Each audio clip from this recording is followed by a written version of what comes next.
ब्रह्मा गुरुर्विष्णु गुरुर्देवो महेश्वरः गुरु साक्षात् परब्रह्म तस्मै श्री गुरुवे।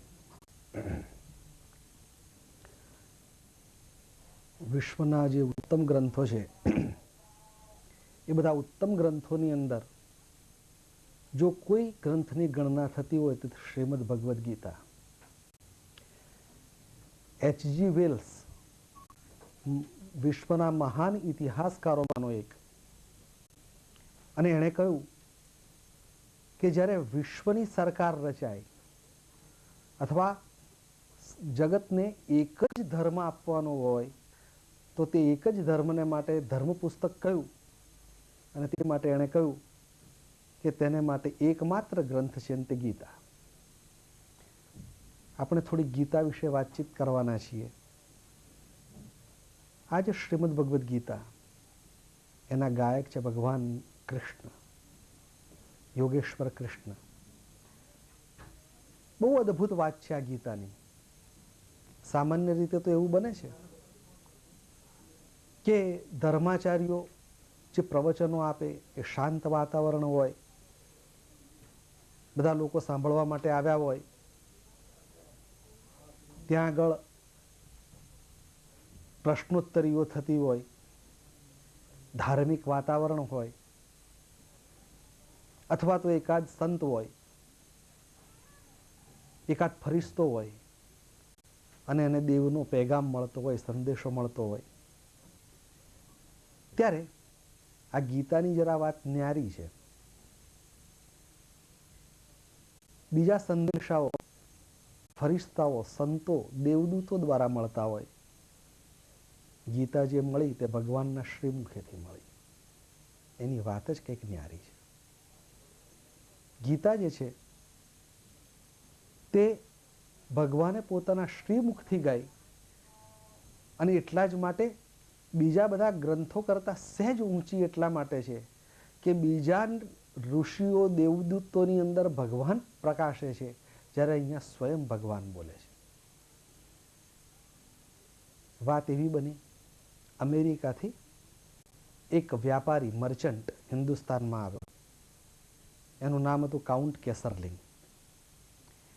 કાઉન્ટ કેસરલિંગને હિન્દુસ્તાન જોવું હતું. આ દેશમાં આવ્યો. એણે અજંટા અને એલોરા જોયા, એણે અહીંયાની નદીઓ જોઈ, અહીંયા એણે દક્ષિણના સ્થાપત્યો જોયા, અહીંયાનું સંગીત જોયું, નૃત્ય જોયું, અહીંયાના લોકોને મળ્યો, એમની જોડે હળતા મળતા જુદી જુદી વાનગીઓ પણ ખાધી હશે. ફરતા ફરતા એ કાશી અને મથુરા જેવી જગ્યાએ પણ ગયા હશે.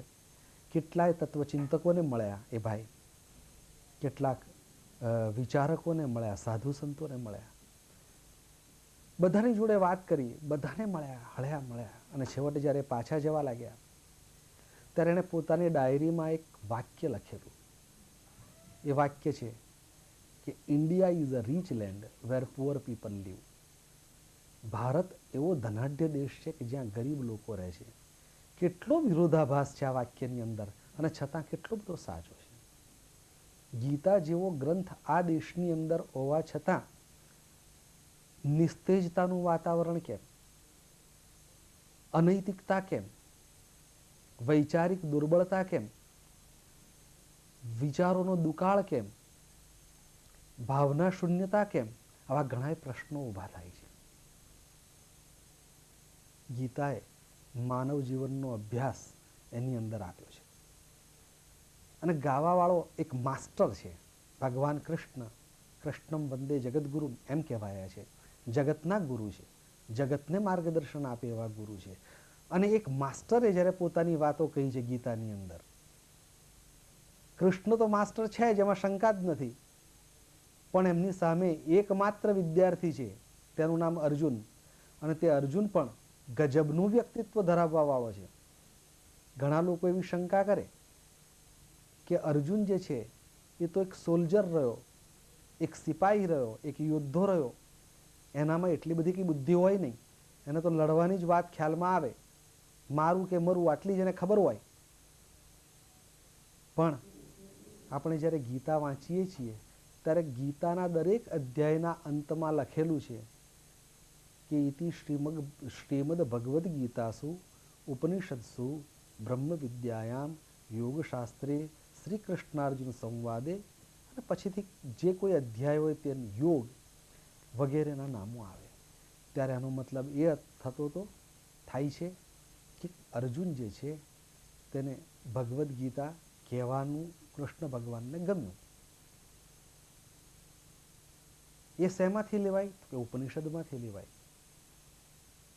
બીજું, એમાં બ્રહ્મવિદ્યા કહેવામાં આવી. એનો મતલબ એવો થયો અર્જુનને બ્રહ્મવિદ્યા ખબર છે. યોગશાસ્ત્ર કહેવામાં આવ્યું, એનો મતલબ એવો થયો કે એને યોગશાસ્ત્ર ખબર છે. અને પાછો આ શ્રી કૃષ્ણાર્જુન સંવાદ છે. સંવાદ માટે એક જણે બોલવાનું નથી હોતું, સંવાદમાં બે જણે બોલવાનું હોય છે. એક પૂછે કંઈક અને બીજો જવાબ આપે. અને એના જ્યારે પ્રશ્નો આપણે જોઈશું અર્જુનના, તો તેના ઉપરથી લાગશે કે કેવો મહાન શિષ્ય હતો. આ બેની વચ્ચેનો જે સંવાદ છે તે શ્રીમદ ભગવદ્ ગીતા છે.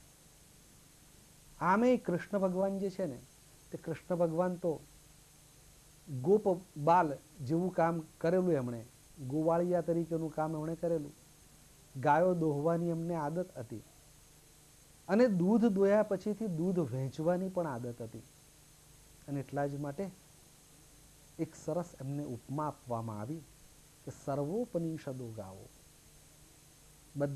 બધા જ ઉપનિષદો એ ગાયો છે. દુગ્ધા ગોપાલ નંદન, એને દોવાવાળો એ ગોપાલ નંદન છે.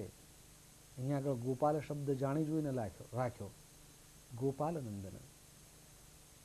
પાર્થો વત્સઃ, આ દોહે છે કોના માટે? તો કે પાર્થ નામનું વાછરડું છે, અર્જુન નામનું વાછરડું છે. દુગ્ધમ ગીતામૃતમ મહત, અને એમણે જે દોયું તે ગીતામૃત દોયું અને એને પીવડાવ્યું. બાકીનું જે વધ્યું તે આખા જગતને આપી દીધું. ગાય કોઈ દિવસ પોતાના બાળક પૂરતું જ દૂધ નથી આપતી, પોતાના બાળક પછીથી બીજાને વહેંચાય એવી રીતનું દૂધ આપતી હોય છે. અને એટલા જ માટે તો ગાય માતા કહેવાય, બધાની જ માતા કહેવાય. એકલા વાછરડાની માતા ન થઈ, પણ માણસની એ માતા થઈ. બહુ સુંદર ઉપમા આપેલી છે અહીંયા આગળ.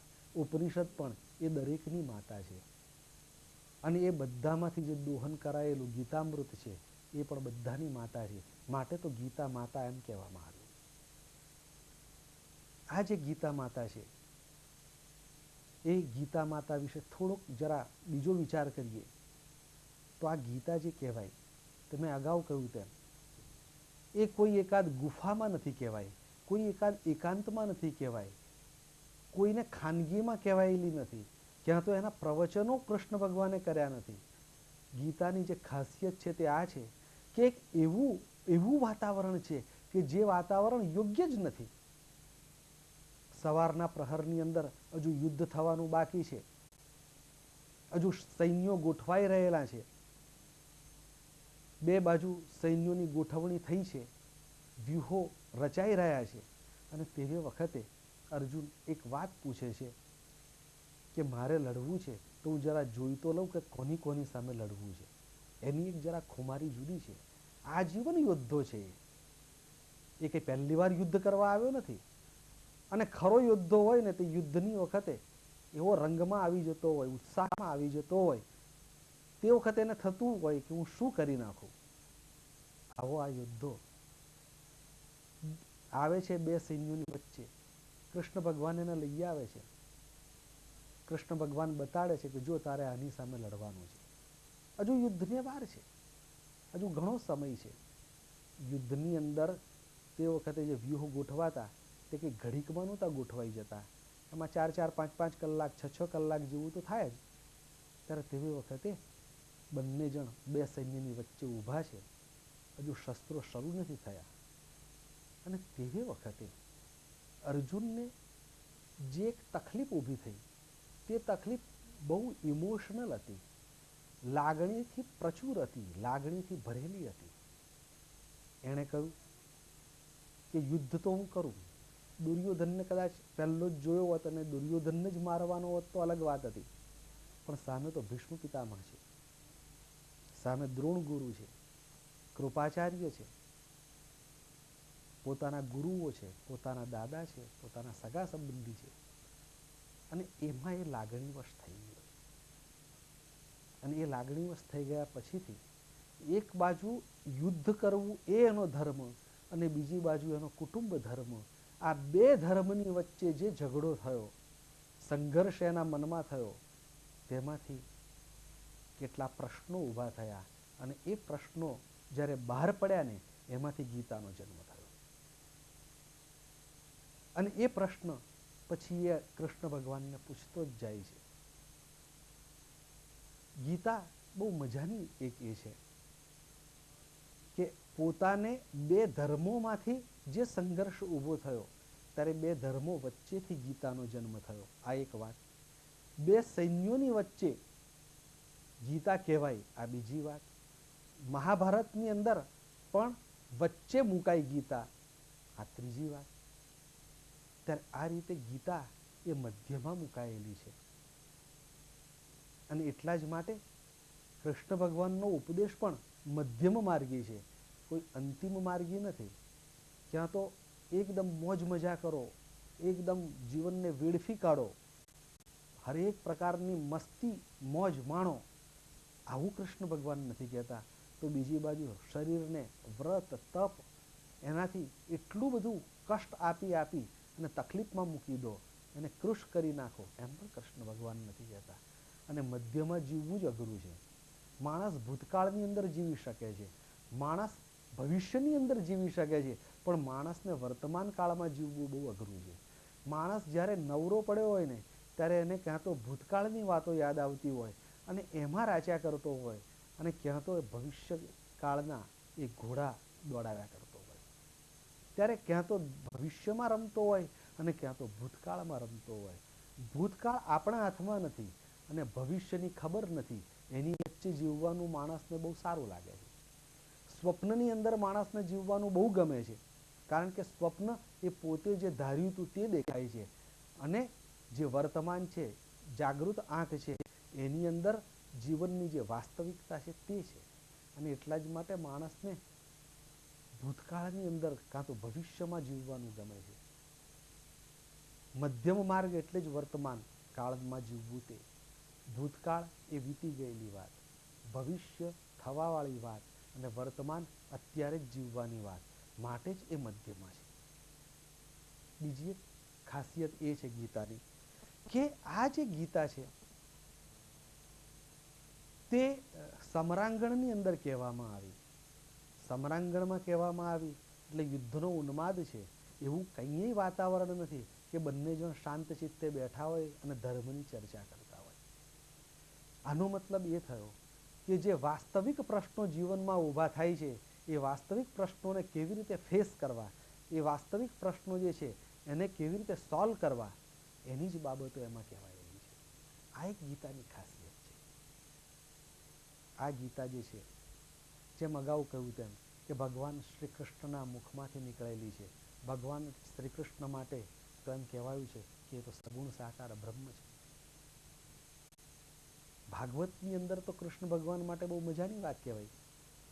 એક સખી બીજી સખીને કહે છે કે શૃણુ સખી કૌતુકમેકમ નંદ ગૃહે નૃત્યતિ વેદાંત સિદ્ધાંત. ઓ સખી, તને એક આશ્ચર્ય કહું, નંદને ઘેર છે ને વેદાંતનો સિદ્ધાંત કૃષ્ણ રૂપે નાચી રહ્યો છે. કૃષ્ણ એટલે સમગ્ર વેદાંત, અને તે સમગ્ર વેદાંત છે તે ગીતા કહે છે. ત્યારે ગીતા એ પણ વેદાંત જ છે. આવા જે કૃષ્ણએ જે વાત કહી એ સ્ટોરી ફોર્મ નથી, વાર્તાની રીતે કહેવાયેલું નથી. કોઈ એકાદ માણસ ફિઝિક્સ વાંચતો હોય, કેમિસ્ટ્રી વાંચતો હોય, મેથેમેટિક્સનો અભ્યાસ કરતો હોય, ત્યારે તેની અંદર બધા સૂત્રો આવતા હોય છે. તેવી જ રીતે ગીતાની અંદર બધા જીવન સૂત્રો છે, અને એ જીવન સૂત્રોને સમજવા પડતા હોય છે. અને આ જે જીવન સૂત્રો છે તે હરેક કાળે સરખા જ રહે છે. એવું નથી બનતું કે એમાં કોઈ ફેરબદલ આવે. જેમ કે માણસને ગુસ્સો હજારો વર્ષ પહેલા થતો હતો, આજે પણ ગુસ્સો થાય છે. માણસને પ્રેમની જરૂરિયાત હજારો વર્ષ પહેલા હતી, આજે પણ એને પ્રેમની જરૂરિયાત છે. માણસને હજારો વર્ષ પહેલા ભૂખ લાગતી હતી, આજે પણ ભૂખ લાગે છે. કદાચ ખાવાની વાનગીઓ બદલાઈ ગઈ હશે. પહેલા કદાચ રોટલો ખાતો હશે, આજે કદાચ 5 સ્ટાર હોટલમાં ખાતો હશે. પહેલા કદાચ દાળ ભાત ખાતો હશે, આજે કદાચ ઇડલી ઢોસા કે ઇડલી સંભાર ખાતો હશે. ત્યારે ખોરાક બદલાતો જાય છે, પણ ભૂખ શાશ્વત રહે છે. ગીતાની અંદર આવા શાશ્વત પ્રશ્નોની ચર્ચા છે. માણસની પહેલા માગણી કદાચ રથની હશે, આજે અલ્ટ્રા મોડર્ન કારની હશે. માગણીઓ સરખી જ રહે છે. ત્યારે શાશ્વત પ્રશ્નોની ચર્ચા ગીતાની અંદર કરેલી છે. અને એટલા જ માટે ગીતા શાશ્વત છે. જ્યારે જ્યારે માણસને પોતાના જે શાશ્વત પ્રશ્નો છે એમાં ગૂંચવાડો ઊભો થશે અને જ્યારે એ ગીતા પાસે જશે તો તેમાંથી એનો ઉકેલ મળવાનો છે. એટલા માટે ગીતાની જરૂરિયાત છે. ગીતા તો એવો ખજાનો છે કે માણસ આ જીવનમાં કદાચ ગીતાને પૂરો પચાવી પણ શકે નહીં, એવી એ વાત છે. કારણ કે આ જે ગીતા છે ને, તે ગીતા એની અંદર એટલા બધા રત્નો આપ્યા છે કે એમાંથી આપણે કેટલા લઈશું. આપણી સામે એટલું બધું ખાવાનું પીરસાવી દીધું હોય, પણ આપણે આપણી જઠર જ એટલી નાની છે કે પૂરું ખાવાતું નથી. હા, ભૂખ લાગ્યા કરે, પણ મૂકેલું બધું તો ખવાતું નથી.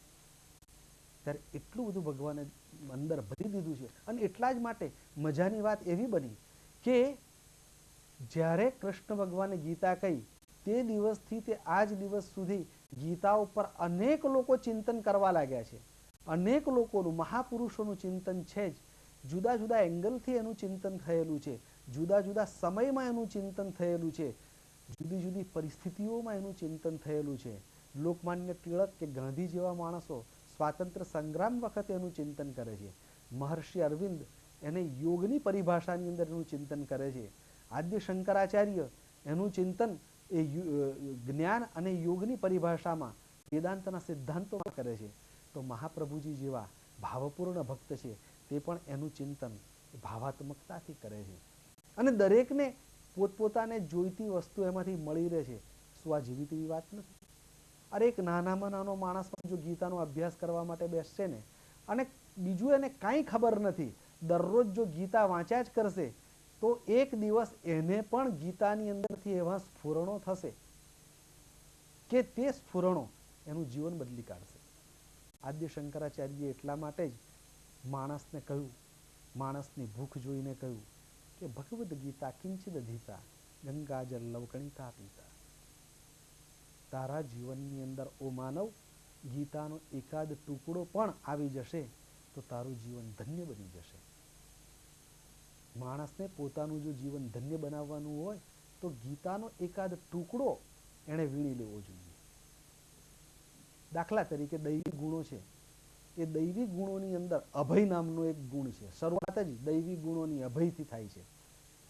જો આપણે મિલિટરીની પરિભાષામાં કહેવાનું હોય તો આપણે એમ કહીશું કે દૈવી ગુણોનો કેપ્ટન કોણ? તો કે અભય. હવે આ અભય માણસના જીવનમાં આવી જાય તો એનું જીવન બદલાઈ જાય. બીજા બધા ગુણોની વાત જવા દઈએ, પણ અભય આવે તો ઘણું બધું એ થઈ જાય.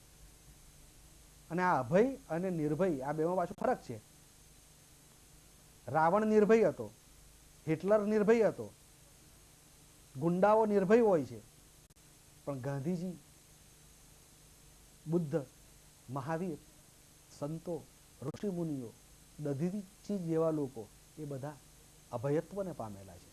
ત્યારે ફરક એટલો છે કે જે નિર્ભય માણસ છે એ કોઈનાથી બીતો નથી, પણ બધા એનાથી બીએ છે, એવું બને. પણ અભય થયેલો માણસ એવો છે, એ કોઈનાથી બીતો નથી અને એનાથી કોઈને બીવાનું કારણ નથી, એનાથી ડરવાનું કોઈ કારણ નથી.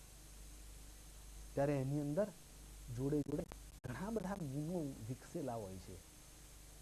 એનામાં માતૃ સહજ ગુણો ખીલેલા હોય છે, એનામાં પિતૃ સહજ ગુણો ખીલેલા હોય છે. એની પાસે આવેલો માણસ ડરતો નથી, પ્રેમથી બેસે છે. આવો એકાદ ગુણ ખીલી જાય તો કેટલું બધું પરિવર્તન થઈ જાય. અને એટલા જ માટે ગીતા જે છે તેનું મહત્વ જ એ છે. ગીતાની અંદર એવા રહસ્યો કહેલા છે, બધા સાંકેતિક છે, અને એ સંકેતો સમજવા જોઈએ. એ સંકેતો જો આપણને ખબર ન પડે ને તો પછીથી તકલીફ ઊભી થઈ જાય છે, તો પછી અર્થનો અનર્થ થઈ જાય છે. કેટલાક માછીમાર લોકો બેઠા હતા, ત્યારે તે માછીમારો અંદર અંદર વાતો કરતા હતા. એમાં એક માછીમાર બીજા માછીમારને કહે છે કે હમણાં જ પોસ્ટમેન તાર આપી ગયો, એમાં કંઈક લખ્યું છે. એક ભણેલો માણસ સામે બેઠો હતો, એને કહ્યું ભાઈ આ તાર વાંચો ને. પેલા એ તાર વાંચો ત્યારે એમાં હતું કે છોકરો મરી ગયો, પાકીટ પકડાઈ ગયું. એટલે પેલો જે અંદર ખાટલા ઉપર બેઠેલો વૃદ્ધ અને મુખ્ય માણસ તે ખડખડાટ હસવા માંડ્યો. પેલા ભણેલા માણસે કહ્યું કે ભાઈ આમાં હસવા જેવું શું આવ્યું? છોકરો મરી ગયો તો દુઃખ થવું જોઈએ ને, અને પાકીટ પકડાઈ ગયું ત્યારે બેમાં જ તમને નુકસાન છે, તેમાં હસવાનું શું આવ્યું? તો કે આ વાત તને ખબર નહીં પડે ભાઈ. તો કે કેમ? તો કે અમે બધા દાણચોરીનો ધંધો કરીએ છીએ. છોકરો પકડાઈ ગયો એટલે જે લઈ જવા વાળો કેરિયર હતો તે પકડાઈ ગયો, માણસ પકડાઈ ગયો, મરી ગયો એટલે કે પકડાઈ ગયો, અને પાકીટ પણ પકડી ગયું, એનો મતલબ કે માલ પણ પકડાઈ ગયો. ત્યારે આ જે બાબત છે કે સૂત્રાત્મક કહેવાય, તેવી જ રીતે ગીતાની અંદર બધી જ બાબતો જે છે તે સૂત્રાત્મક કહેવાયેલી છે. અને એટલા માટે ગીતા જ્યારે આપણે સમજવાના આવીશું ત્યારે એના સૂત્રો આપણે સમજતા જવા જોઈએ. અને એ સૂત્રો સમજવા માટે આપણે એની નાની નાની બાબતોને જ્યારે સમજીએ તો જ જીવનમાં સાકાર કરી શકીએ. ત્યારે એક પ્રયાસ આપણે એવો કર્યો કે આ બધા સૂત્રોને આપણે વાર્તાના સ્વરૂપમાં કહીએ, અને વાર્તાના સ્વરૂપમાં કહેવા માટે કહેવાથી એ વધારે લ્યુસિડ થાય, વધારે સરળ થાય, વધારે સમજી શકાય. અને એટલા માટે આપણે આવે જે ગીતા આપણે સમજવાના છીએ તે ગીતા દ્રષ્ટાંત રૂપે સમજીશું. અને એટલા જ માટે આ ગીતાને આપણે દ્રષ્ટાંત ગીતા એમ કહીશું તો પણ કંઈ ખોટું નથી. હવે પછીથી આપણે જ્યારે જ્યારે ગીતા વિશેની થોડી વાતો કરતા જઈશું ત્યારે દ્રષ્ટાંત દ્વારા કહેતા જઈશું. ઇતિશ.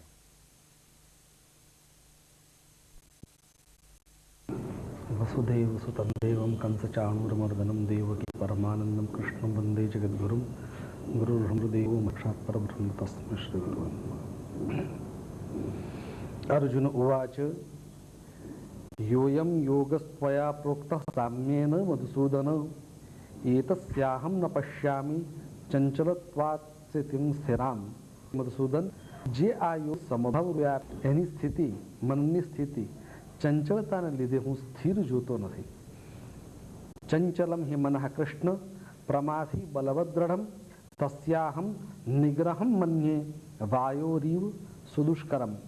કેમ કે હે કૃષ્ણ, મન ચંચળ વિહવળ કરનાર બળવાન અને દ્રઢ છે, તેનો નિગ્રહ વાયુની પેઠે હું અતિર માનું.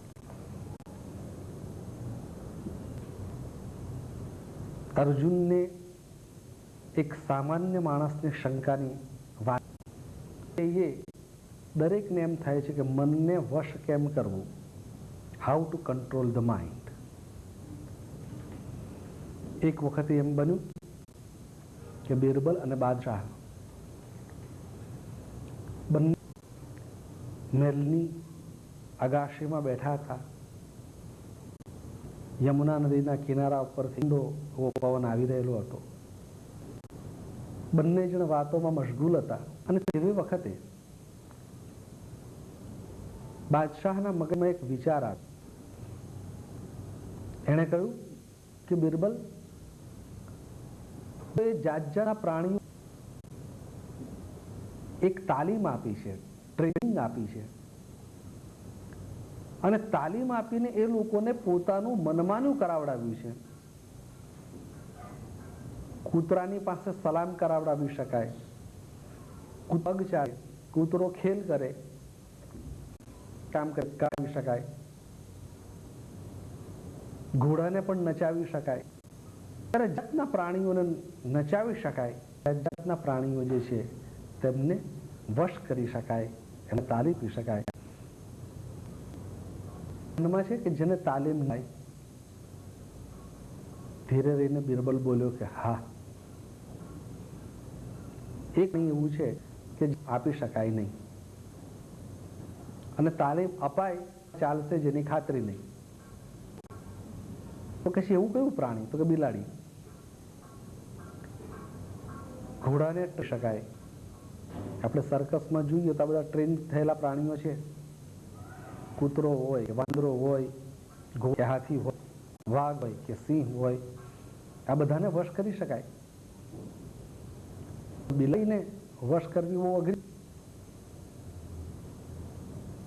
બાદશાહને એક જનૂન ચડ્યું, વળી બિલાડીને વશમાં કરવી, એને તાલીમ આપવી, એમાં વળી કેવું અઘરું કામ છે. બિરબલ આવતો હશે, એને પૂછ્યું હું બિલાડીઓને વશ ના કરીશ તો બહુ મોટી વાત કહેવાય.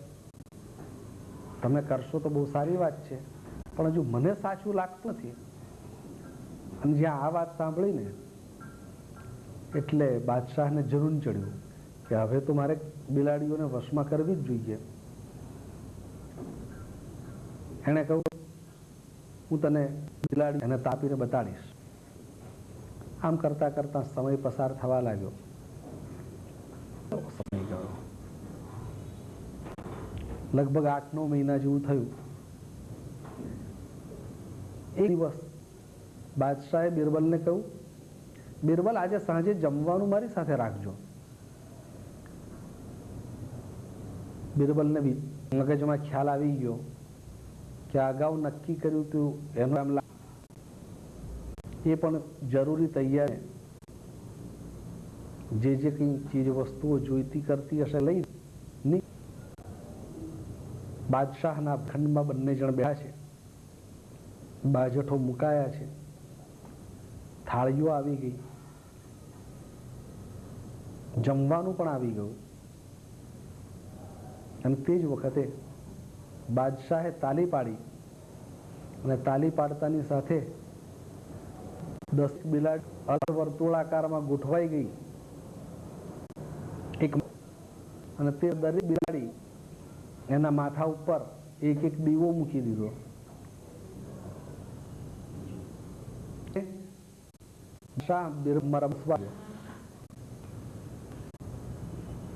બાદશાહને એક દાદ આપતો એમ એમની વાતને આવકારી.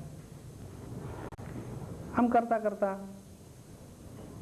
થોડો એક સમય ગયો. અડવાનું પત્યું હશે એટલે બિરબલે પોતાના ખિસ્સામાં હાથ નાખ્યો. ઘરેથી ખિસ્સામાં એક ઉંદરડો લઈ આવેલો, અને એ ઉંદરડો લાવી અને બિલાડીઓ એવો બિલાડીઓ બેઠેલી હતી તે બધ દોડાદોડ કરવા લાગી. દીવાઓ બાદશાહ પાડ્યા છે, બિલાડી એઠે નહીં. ત્યાં રમખાણ થઈ ગયું, ખાવાનું ફેંકાઈ ગયું. બધા નકડા પણ બિલાડી ચીતરવા લાગી. કૃષ્ણતાનું એક આનંદ ઉલ્લાસ વાતાવરણ હતું તે ભયાનક બની ગયું. બિલાડીઓ આવી જનૂન પર આવી જશે એવી કઈ બાદશાહને કલ્પના ન.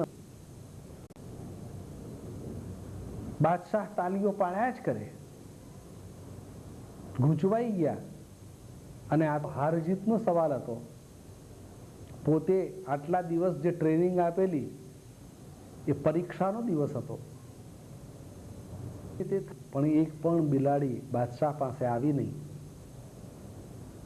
છેવટે કંટાળીને બાદશાહ બિરબલ પાસે આવ્યો. હવે બિરબલ મરમાળું હસવા લાગ્યો અને ઉભા રહી ગયા. મનની બાબતમાં આવું છે. અર્જુનની જે છે તે એ છે કે આ મન ચંચળ છે, એને વશ કરવું દુષ્કર છે. પકડી શકાય તો મનને સ્થિર કરી શકાય. આ બધાની નથી. વિદ્યાર્થીને ભણવું છે અને ભણવા માટે એનું મન સ્થિર કરવું છે. એક અભ્યાસુને વાંચવું છે, એને પોતાના મનને કેન્દ્રિત કરવું છે. પૂજા પાઠમાં બેઠેલા માણસો જરા જોવા જેવા હોય છે. આંખો તો બંધ કરી છે, પણ ક્યાં હલાવ્યા કરતા હોય, ક્યાં હાથ હલાવ્યા કરતા હોય, ક્યાં તાળી પાડ્યા હોય. તાળી પડે, તાળી એ પાડતા નથી. બસ દરેક ક્રિયાઓ કરતી હોય, પણ તે ક્રિયાઓની પાછળ મન હોતું નથી. ઓફિસમાં જનારો એક માણસ પોતાનું વાહન હંકારે રાખતો હોય, સ્કૂટર ચાલ્યા કરતું હોય, સાયકલ ચાલ્યા કરતી હોય, વચ્ચે બ્રેક છે ત્યાં બ્રેક પણ વાગે, જ્યાં એક્સેલેટર આપવાનું ત્યાં એક્સેલેટર પણ અપાય, પરંતુ તેની જોડે મન હોતું નથી. અર્જુનનો પ્રશ્ન બહુ મહત્વનો છે કે મનને સ્થિર કરવું બહુ અઘરું છે. અને આ મન એટલું વિચિત્ર છે, કોકે વળી રૂપમાં મન મરકરે વાંદરો. વાંદરો કોઈ દિવસ નથી. થોડી વાર પીઠ ખંજવાળ્યા કરે, થોડી વાર ઉપર જુએ, નીચે દાંતિયા કરે, કુદાકુદ કરે, કડપલા કરે. વાંદરો સતત ફર્યા જ કરતો હોય છે, કંઈક કંઈક કર્યા જ કરતો હોય છે, બેસતો નથી. અને તે જ મન કરતું છે, ભટકતું જ રહે છે. કોઈ વખત જાણે અંદર ભટકતું લાગે, કોઈ વખત વગર લાગે. શાંતિથી સ્થિર બેસવાનો પ્રયાસ કરે તો બેસી શકતો નથી. આનો પ્રશ્ન મહત્વનો છે.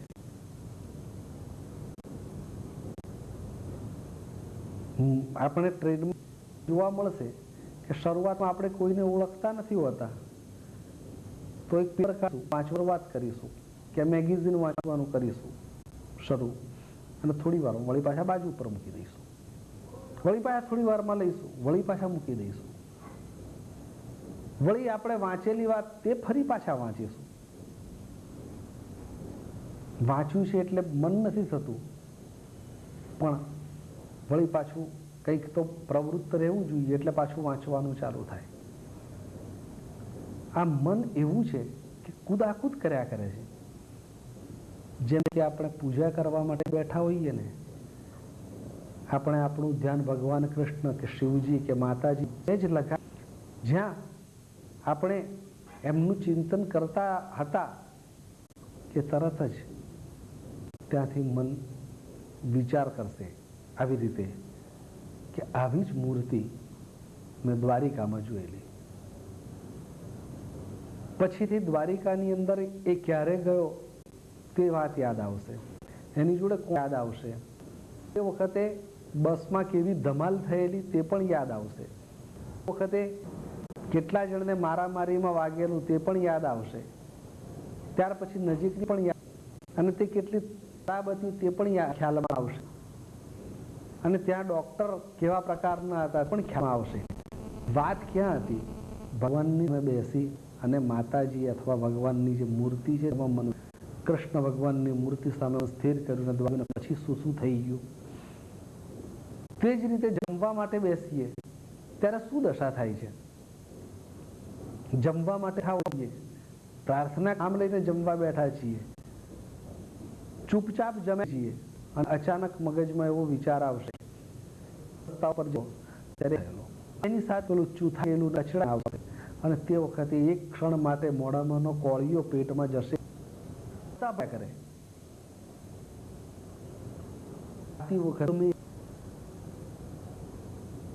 ઘરની વાતો યાદ આવશે, મહેમાનો ઘરે લઈ જવાની વસ્તુઓ યાદ આવશે, અને હોઈશું તો ઓફિસની વાતો યાદ આવશે. એવું બી મન છે. એટલા વાર ઘણા ઓફિસમાં રહેવી જોઈએ અને ઘરમાં રહેવું જોઈએ. બીજો વિષય જ હોતો નથી. એમનું મન એક રમ્યા કરતું હતું, બસ એની આજુબાજુ જ રમ્યા કરે. તો કેટલીક એવા માણસ બસ એવી એક સીમિત વાતો ઉપર જ અટકી ગયા હશે. મોંઘવારી કેટલી, એમનું ચિંતન ચાલતું હશે. દરેક વખતે કોઈ પણ આવે એટલે મોંઘવારી કેટલી બધી શરૂ. મારા એક મિત્ર એક સંબંધીને ત્યાં ગયા, અને કેટલું મોંઘું થયું. વધી ગયા, કેટલો બધો ભાવ વધારો. મારા પોણી મારે એવું કે આપણે એને ચાડાવા લીલો છે. કદાચ આવું ન પણ હોય, પણ મૂળ વાત એવી કે એનું મન ત્યાં આજુબાજુ ભમી થયું અને ક્યાં નહીં કરવાની તે ભાનમાં રાખ્યા વગર જ બોલે રાખે. એટલા માટે આ માણસો કહે છે કે સારું ખાવાનું તો ચાલશે, કયું ખરાબ કહેવાય અને ક્યાં, એટલું જો માણસને ખ્યાલમાં આવી જાય ને તો મોટા ભાગના પ્રશ્નો ઓછા થઈ જાય. તે નચાર કરે છે. અર્જુન છે, અર્જુનને એમ કેવું છે કે આમ છે કેવું છે, બહુ દુષ્કર છે. બે બાબતો રહી છે. ક્ષમા કરવું દુષ્કર છે કારણ કે એ ચંચળ છે. વાત જોઈએ આપણે બિલાડીઓની, જ્યાં સુધી એનો ખોરાક નહીં મળ્યો ત્યાં સુધી એ શિસ્તમાં રહી, પણ જ્યાં એમની વસ્તુ આવી, ઉંદરડો જોયો કે તરત બધી ફેંકી દીધી, સામાન્ય ફેંકી દીધી, આ બધું છોડી દીધું. મન ભાવતા વિષય એવા પોતાના ખોરાક તરફ દોડવા લાગી. સમાજનો મોટો ભાગ જે સારો લાગે છે પાછળના કારણો આવા જ છે. સરકારના કાયદાઓ છે, સમાજના નીતિ નિયમો છે, નીતિમાં કેટલાક ધારાધોરણ છે, કુટુંબ અને સગા સંબંધીઓ તેમનો કંઈક ડર છે, અને એ બધાને માણસ સીધો ચાલતો લાગે છે, ખરેખર નથી હોતું. ઘણી વાર હોઈએ પેપરમાં તો આપણને નથી જોવા મળતું કે ફલાણા સાધુ હતા,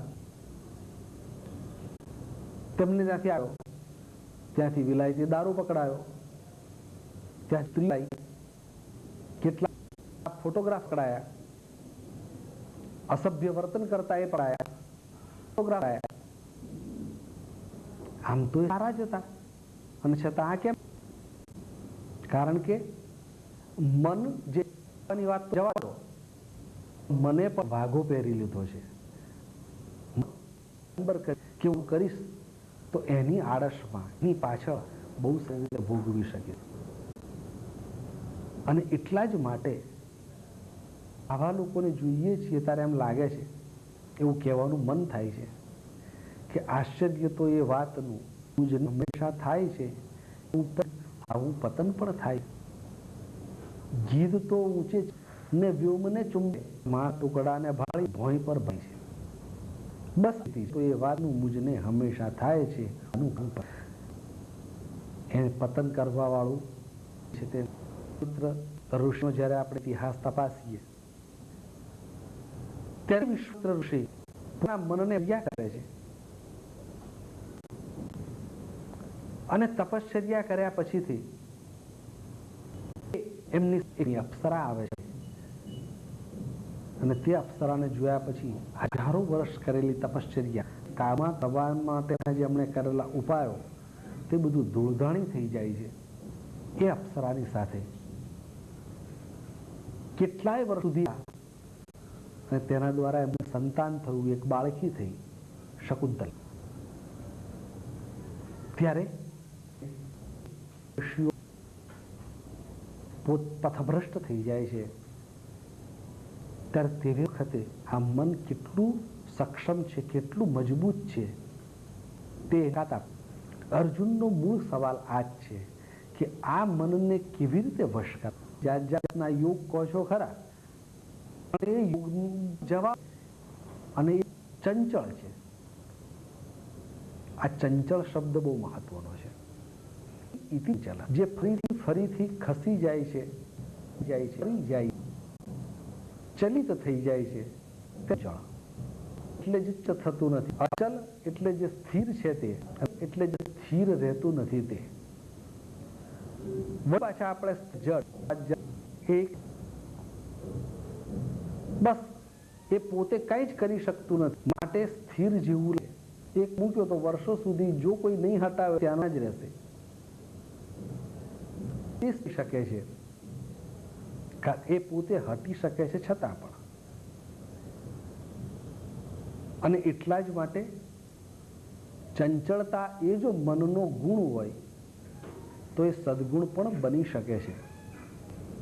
એ જે મન છે તે મન વારંવાર ખસી જતું હોય તો તે મનને કોક એક પહેલા સત્પ્રવૃત્તિમાં વાળવું જોઈએ, સત્કાર્યમાં વાળવું જોઈએ, ત્યાર પછીથી મૂર્તિ સામે ભગવાનની છે એમાં ચોંટાડવું જોઈએ, ભગવાનનું રૂપ વર્ણન કરવું જોઈએ, ધીરે ધીરે ભગવાનના ગુણ વર્ણન જાણવું જોઈએ, અને તે પછીથી ધીરે ધીરે એમ કરતાં કરતાં ભગવાનનું જે તત્વ પૂજન છે તે થવું જોઈએ.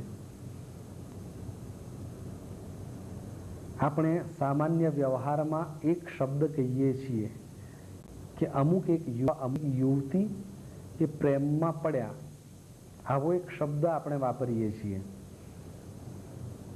અને આ જે પ્રેમમાં પડ્યા એમ જેમને માટે કહીએ છીએ તે લોકો તેની અંદર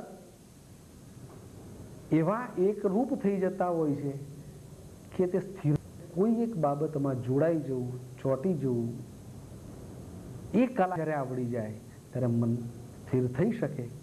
એના વિશેની વાત કૃષ્ણ ભગવાન બીજા શ્લોકોમાં કહે છે, તે આપીશું.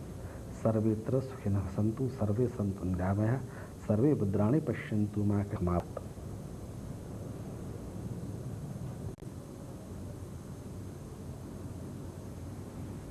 વસુદેવસુતં દેવં કંસચાણૂરમર્દનં દેવકી પરમાનંદં કૃષ્ણં વંદે જગદ્ગુરું.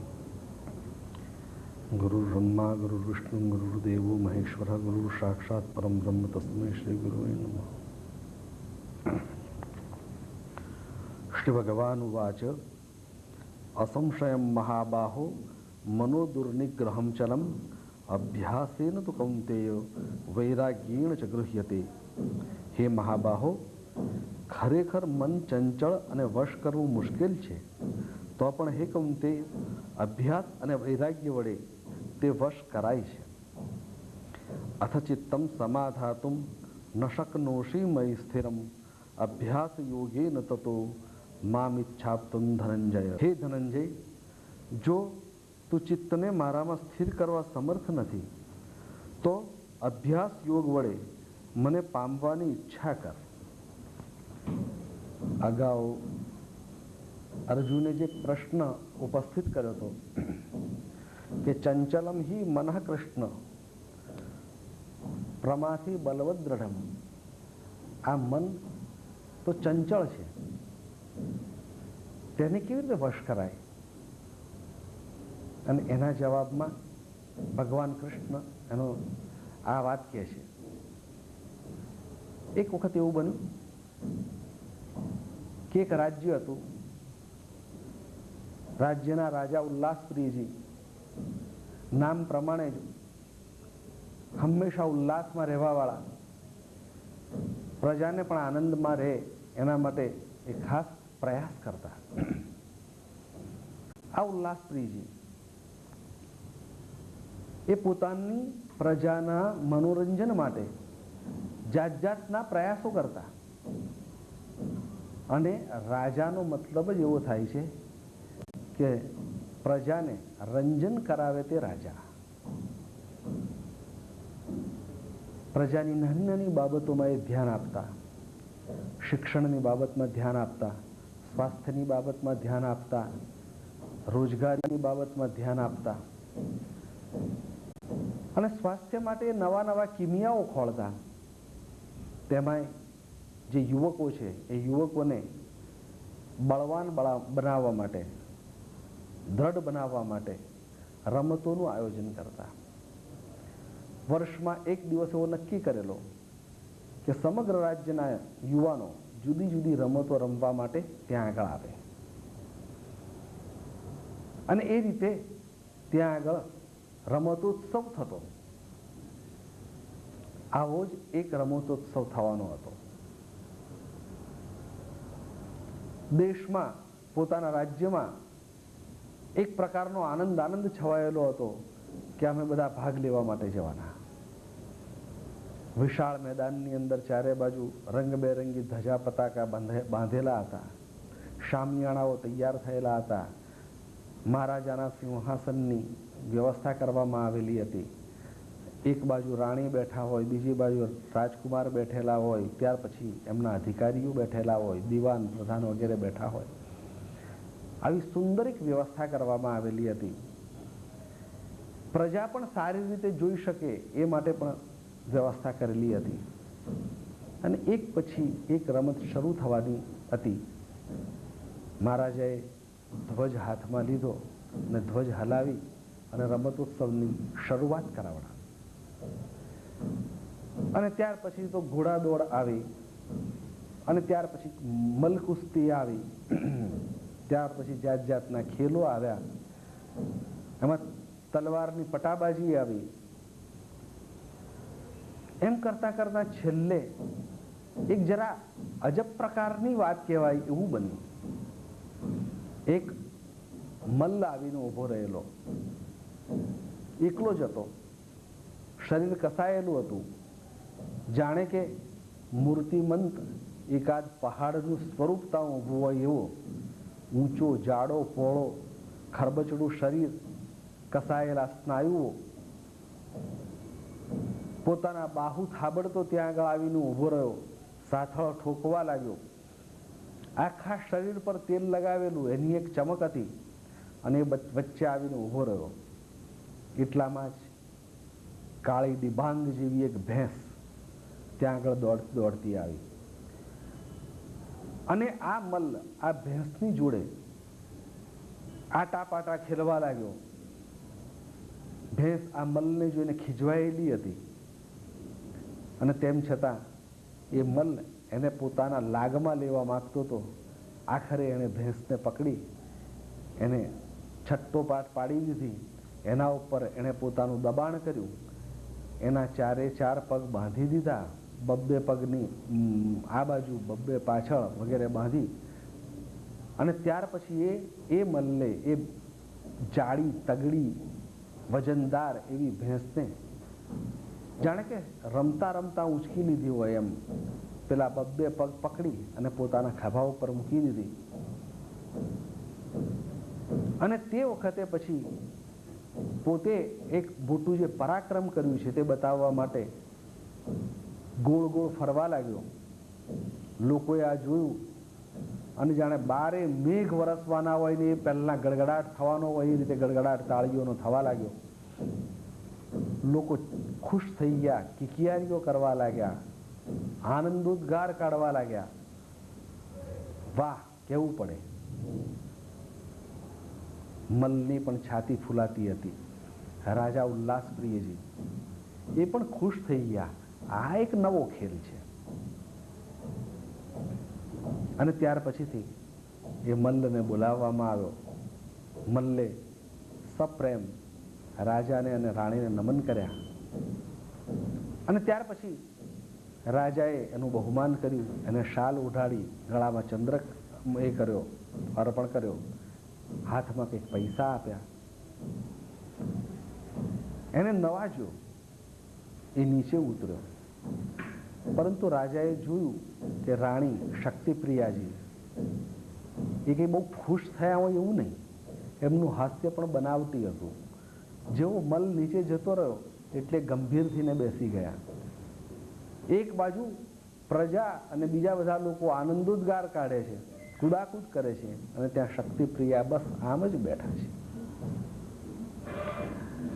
અને તે વખતે રાજાએ જોયું કે આવું કેમ બન્યું હશે. તે વખતે તો રાજા કંઈ બોલ્યા નહીં. મનમાં ગુસ્સો થયો કે એક માણસે આટલું સરસ પરાક્રમ કર્યું, એને બિરદાવવો જોઈએ. તેને બદલે રાણી આવા શુષ્ક કેમ? આમ તો એમનો સ્વભાવ આવો છે નહીં. આ બન્યું કેમ આવું? અને એટલા માટે આજે રાણી હતા તે નીચે ઉતર્યા. એટલે રાજાએ ધીરેથી પૂછ્યું કે મારે એક વાત કરવી છે. તો કે હા, આપણે મહેલમાં બેસીએ છીએ, ત્યાં વાતો કરશું. બંને જણ મહેલમાં ગયા. હળવાશની પળોમાં બેઠા હતા. હજુ રાજાનો રોષ ઉતર્યો હતો નહીં. એણે ધીરે ધીરે પૂછ્યું કે રાણી, પેલા મલ્લે આટલું મોટું પરાક્રમ કર્યું, આવી મોટી ભેંસને પોતાના ખભા ઉપર મૂકી દીધી, અને તમારા ચહેરા ઉપર કોઈ પણ પ્રકારના આશ્ચર્ય કે આનંદના કોઈ ભાવો નહીં. આ કેવું કેમ બન્યું? આવું આવો કેવો તમારો સ્વભાવ? એ ક્યાં તમારી હરીફાઈમાં હતો કે તમારે જલવાનું હોય કે બળવાનું હોય? આ વાત સાંભળ્યા પછી રાણી બોલ્યા કે એ કઈ બહુ મોટી વાત હતી નહીં, એમાં કઈ આટલી બધી તાલીઓ પાડવાની જરૂરિયાત નહોતી, અને એમાં આટલા બધા હરખ પદુડા થઈને ખુશ થવાનું પણ કંઈ કારણ ન હતું. આ તો રાજાનું સીધું જ અપમાન કહેવાય એક રીતે, કારણ કે રાજા પોતે બહુ ખુશ થઈ ગયેલા હતા. એટલે ગુસ્સે થઈ ગયા રાજા, અને રાજા કહે છે કે તો તમે આવી ભેંસ ઉંચકી શકશો? એટલે રાણીએ કહ્યું કે હા, હું એવું ઉંચકી શકું, એમાં શું છે? તો કે તો પછી ઉંચકી બતાવો. રાણીએ બહુ વિનયથી કહ્યું, તમે મને 6 માસનો સમય આપો, હું ભેંસ ઉંચકી બતાવીશ. એના બોલવામાં એક દ્રઢતા હતી, એક આત્મવિશ્વાસનો રણકો હતો. બોલી બતાડીશ, કરી બતાડીશ, હું થઈ બતાડીશ. આ શબ્દો એક રણકો છે. તે જ રીતે રાણી પણ બોલી કે હું ભેંસ ઉંચકી બતાડીશ. હવે બન્યું એવું કે 6 મહિના તો પૂરા થયા, હજુ રાજાના મગજમાં પેલો ખટકો ગયેલો હતો નહીં. એટલે એણે કહ્યું, રાણી, 6 માસ પૂરા થયા છે, તમે જે ભેંસની વાત કરી હતી તે જો ન થાય તો કઈ ચિંતાનો વિષય નથી, આપણે કઈ કોઈને કહેલું નથી, આ તો આપણી બેની જ વાત હતી. જો તમારાથી ભેંસ ન ઉંચકાય તો કઈ વાંધો નથી. ત્યારે રાણીએ કહ્યું કે 2 ધડક એલાન કરી દો કે રાણી એક ભેંસને ઉંચકી બતાડશે. રાજાએ કહ્યું કે ખરેખર? તો કે હા, હું કહું છું, તમે એના માટે આયોજન કરો. નગરમાં, રાજ્યમાં ઠેર ઠેર ઢંઢેરો પીટાવી દીધો કે આપણા મહારાણી અમુક એક દિવસે સાંજે ભેંસને પેલા મલ્લની માફક ઊંચકશે અને પોતાના ખભે મૂકશે. આ વાત લોકોને માટે પણ આશ્ચર્યકારક હતી કે આવા નાજુક નમણા રાણી એ આવી ભેંસને, ભારેખમ ભેંસને ઊંચકશે કેવી રીતે? કેટલાક લોકોને થયું ચાલો તો ખરા, રાણી ઊંચકવાનો પ્રયાસ કરશે, એમાં ગબડી પડશે, મજા આવશે જરા. મગજમાં ખાપો લઈને ફરતા હોય, અહંકાર લઈને ફરતા હોય તો ઉતરી જશે, તે જોવાની મજા આવશે. કેટલાક લોકોને થયું કે ખરેખર જો રાણી ભેંસ ઊંચકવાના હોય તો આપણે ગૌરવ લેવું જોઈએ કે આપણા મહારાણી એ મહેલની અંદર બેસી અને મહેલની શોભા વધારનારા નથી, પણ આપણા રાષ્ટ્રનું, રાજ્યનું ગૌરવ છે. કેટલાય મનોભાવો સાથે કેટલાય બધા લોકો ત્યાં આગળ આવ્યા. આખરે કાર્યક્રમની શરૂઆત થઈ. રાજાએ એલાન કર્યું, બ્યુગલ ફૂંકાયા, રાણી પોતે મેદાનમાં આવી ગયા. એમણે પણ કછોટો મારી દીધો, એમણે તાલી પાડી, એટલે કે ભેંસ એમની પાસે આવી અને એ ભેંસ એમની આજુબાજુ ગોળ ગોળ ગોળ ગોળ ફરવા લાગી. એમણે કઈ પેલા મલ્લની માફક ભેંસના પગ બાંધ્યા નહીં, એણે ભેંસને સુવડાવી દીધી અને એ ભેંસને ઊંચકીને પોતાના ખભા ઉપર મૂકી દીધી. અને એની સાથે જ લોકોએ એમને ઉત્સાહભેર વધાવી લીધા. તાળીઓનો ગડગડાટ થયો, શંખો ફૂંકાયા, કરતલ ધ્વનિ થયા. રાણીને છાજે એ રીતે લોકોએ પોતાનો આનંદ વ્યક્ત કર્યો. રાજા પણ મોંમાં આંગળા નાખી ગયા કે શું મારા રાણી તે આવા બધા શક્તિશાળી છે? આટલા દિવસ સુધી મને તો કઈ ખબર જ નહીં. કાર્યક્રમ પતી ગયો. આ વખતે રાજા ગુસ્સામાં ન હતા, પણ રાજા એક મીઠી મૂંઝવણમાં હતા. રાણી જાણે કશું જ બન્યું નથી એમ સહજ ભાવે રાજાની સાથે મહેલમાં ગયા. રાજાએ રાણીને પૂછ્યું કે રાણી, તમે ખરેખર શક્તિ પ્રિયા છો, પરંતુ તમે આવા શક્તિશાળી છો તેની મને તો આજે જ ખબર પડી. તો રાણીએ જવાબ આપ્યો કે મહારાજા, આમાં આશ્ચર્ય પામવાનું કશું કારણ નથી. આ તમે પણ કરી શકો છો, બીજા લોકો પણ કરી શકે છે. જે દિવસે તમે મને એમ કહ્યું કે તમે શું ઉચકી બતાડશો, એના બીજા જ દિવસે મેં એક નાનકડી તરતની જન્મેલી પાડી ખોળી કાઢી. એ પાડીને ઉચકી અને હું આપણો જે કિલ્લો છે એના પગથિયા ચડવા લાગી. એ પગથિયા ચડીને ઉપર જવું ને નીચે ઉતરું. દરરોજનો આ ક્રમ ચાલુ કર્યો. દરરોજ ભેંસ ધીરે ધીરે વધે અને ધીરે ધીરે એનું વજન પણ વધતું જાય, પણ દરરોજ થોડું થોડું વધે. એટલે મને બહુ લાગ્યું નહીં, આજે હું આખી ભેંસ ઉચકી શકી. જો વ્યવસ્થિત રીતે અભ્યાસ થાય, વ્યવસ્થિત રીતે પ્રયત્ન થાય તો આ કામ કંઈ અશક્ય છે નહીં. કૃષ્ણ ભગવાનને પણ આ જ વાત કહેવી છે. મન ચંચળ છે એ વાત સાચી છે, અને આ ચંચળ મન જે છે તેને સ્થિર કરવાનો પ્રયાસ કરીએ ને ત્યાં પાછું ખસી જાય. પુનઃ પુનઃ ચલતી ઇતિ ચંચલઃ, ઘડીએ ઘડીએ ખસી જાય એ ચંચળ. પણ આ પણ એક એનો ગુણ જ છે. કૃષ્ણ ભગવાને આ મનને સ્થિર કરવાની વાત કરી કે એને અભ્યાસ દ્વારા, પ્રયત્ન દ્વારા સ્થિર કરી શકાય છે. મનને સ્થિર કરવું જરૂરી છે. અત્યારનો એક સામાજિક રોગ કહીએ કે રાષ્ટ્રીય રોગ કહીએ તે એ કે માણસ દિવસે દિવસે નબળા મનનો થતો જાય છે. એનું મન સશક્ત રહેતું નથી. નાની નાની બાબતમાં એનું મન ઢીલું પડી જાય છે.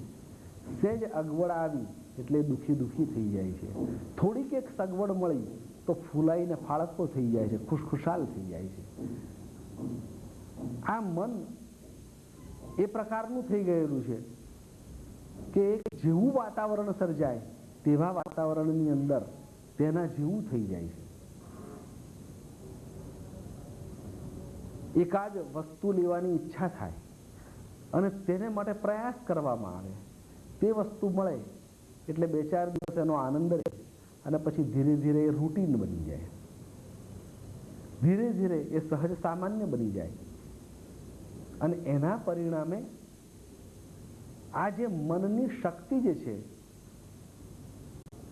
તે ક્ષીણ થતી જાય, ધીરે ધીરે રસ ઉડી જાય. સવારમાં પૂજા કરવી જોઈએ એવું નક્કી કર્યું તો શરૂઆતના દિવસોમાં મજા આવે. ષોડશોપચારથી પૂજા કરવામાં આવે, આરતી પણ સુંદર રીતે ઉતારવામાં આવે.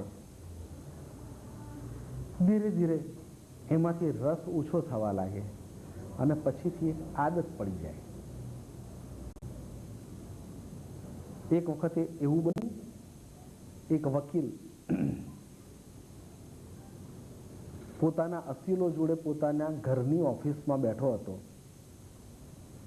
સાંજના 7 વાગ્યા એટલે વકીલે પોતાના અસીલોને કહ્યું, મિત્રો, મારો પ્રાર્થનાનો સમય થયો છે, તો હું જરા મારી પ્રાર્થના કરી આવું. ત્યાં સુધી તમે બધા શાંતિથી બેસો, પેપર વાંચો, મેગેઝિન વાંચો, હું મારી પ્રાર્થના કરી આવું. બધા લોકોને લાગ્યું, આ અસીલોને લાગ્યું કે ઓહો, શું આપણા વકીલ છે, આવા ધાર્મિક માણસ છે, આવા સરસ માણસ છે. બધાએ એકી અવાજે કહ્યું કે હા, તમે પ્રાર્થના કરીને આવો. ને ત્યાર પછીથી વકીલ તો ગયા. પેલા લોકો સહજતા જ વાતની શરૂઆત કરે છે એમાં વકીલ પાછા આવ્યા અને કહ્યું ચાલો કેસની આગળ ચર્ચા કરીએ. ત્યારે પેલા અસીલોએ કહ્યું તમે તમારી પ્રાર્થના પૂરી કરીને આવો પછી આપણે ચર્ચા કરીએ. તમે આટલું સરસ કામ કરો છો તો એમાં વાંધો શું? ત્યારે વકીલે કહ્યું મારી પ્રાર્થના પતી ગઈ. તો કે એટલામાં?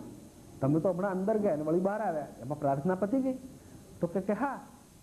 તો કે આટલી ઝડપથી? એટલે વકીલે કહ્યું કે 6 મહિના પહેલા મેં આખી પ્રાર્થના કરેલી, પછી દરરોજ હું એમ કહેતો કે ડૂબ ગઈકાલ પ્રમાણે આટલું કરીને હું પાછો આવી જાઉં. એટલે મારી પ્રાર્થના બહુ ટૂંકી છે. ડૂ જ્યારે આ ડૂ થઈ જાય, ગઈકાલ પ્રમાણેની પ્રાર્થના થઈ જાય, ત્યારે એ પ્રાર્થનામાંથી એનો ચાર્મ ચાલ્યું જાય, એનું સૌંદર્ય ચાલ્યું જાય, એનો ભાવ ચાલ્યો જાય. મન મરવા લાગે, મન નબળું પડવા લાગે. અને આવા બીમાર મનના માણસો જે છે, તે બીમાર મનના માણસો ખુદ મરતા નથી પણ બીજાને પણ મારે છે. એ ખુદ ડૂબતા નથી, બીજાને પણ ડૂબાડે છે. આવા જે લોકો છે તે લોકોના મન બહુ ઢીલા હોય છે. અને એટલા જ માટે કોકે બહુ સુંદર કહ્યું कि कुछ लोग जो अपनी हिम्मत से तूफान के डर से बच निकले, कुछ लोग मगर मल्लाहों की हिम्मत के मारे डूब गए. કેટલાક લોકોએ જોયું કે સમુદ્રની અંદર તોફાનની શરૂઆત થઈ ગઈ છે અને વહાણ ડોલવા માંડ્યું છે, ગમે ત્યારે વહાણ ડૂબી જશે. ત્યારે એમણે મનને મજબૂત કર્યું કે આમે અંદર વહાણમાં રહીને મરવું એના કરતા પ્રયાસ કરવો. વળી કંઈક લાકડું હાથમાં આવી જશે, વળી કોક આપણને બચાવી લેશે તો બચી જવાનો સંભવ છે, બાકી વહાણમાં તો 100% ડૂબી મરવાની ખાતરી જ છે. અને એટલા જ માટે એ લોકોએ કુછ લોગ જો अपनी हिम्मत से तूफान के डर से बच निकले, તોફાન શરૂ થાય તે પહેલા જ એ લોકોએ સમુદ્રમાં ભૂસકા મારી દીધા અને તરતા તરતા કિનારે પહોંચી ગયા. પણ કેટલાક લોકોને થયું આપણાથી તો કેમ જવાય, વળી આપણે કૂદકો માર્યો અને વળી આપણે ડૂબી ગયા તો આ સમુદ્ર કેમ તરાય?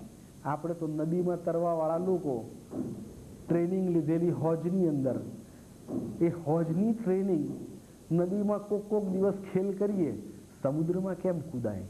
આ નબળા મનના માણસો એ વહાણમાં બેસી રહ્યા ત્યાં તો તોફાનની શરૂઆત થઈ ગઈ અને તોફાનની શરૂઆત થતાની સાથે જ એ બધાએ ડૂબી ગયા. कुछ लोग जो अपनी हिम्मत से तूफान के डर से बच निकले, कुछ लोग मगर मल्लाहों की हिम्मत के मारे डूब गए. ત્યારે નબળા મનના લોકો બધાને ડૂબાડી દે. અને એટલા જ માટે કૃષ્ણ ભગવાન કહે છે કે એ વાત તો સાચી છે અર્જુન, એ વાત બહુ સાચી છે કે મન ચંચળ છે અને એનો નિગ્રહ કરવો, એનો કંટ્રોલ કરવો એ અઘરી વાત છે, પણ એ અશક્ય નથી. અઘરું જરૂર છે પણ અશક્ય નથી અને તે અભ્યાસ દ્વારા થઈ શકે છે. કૃષ્ણ ભગવાન એ સામાન્ય માણસનું માર્ગદર્શન કરવા વાળા છે. કૃષ્ણ ભગવાન સામાન્ય માણસને કિમીઓ બતાવે છે, કારણ કે એમની આજુબાજુ જે લોકો હતા તે સામાન્ય માણસો હતા. એમની આજુબાજુ ગોવાળિયાઓ હતા, એમની આજુબાજુ ગોપીઓ હતી. એ બધાને ખ્યાલમાં રાખીને, અને બીજી બાજુ ઉદ્ધવ જેવા ભક્તો હતા, વિદુર જેવા વિદ્વાનો હતા, તે બધાને ખ્યાલમાં રાખીને એમણે ગીતાની અંદર ઘણી વાતો કરી. ત્યારે અર્જુને પણ સવાલ એવો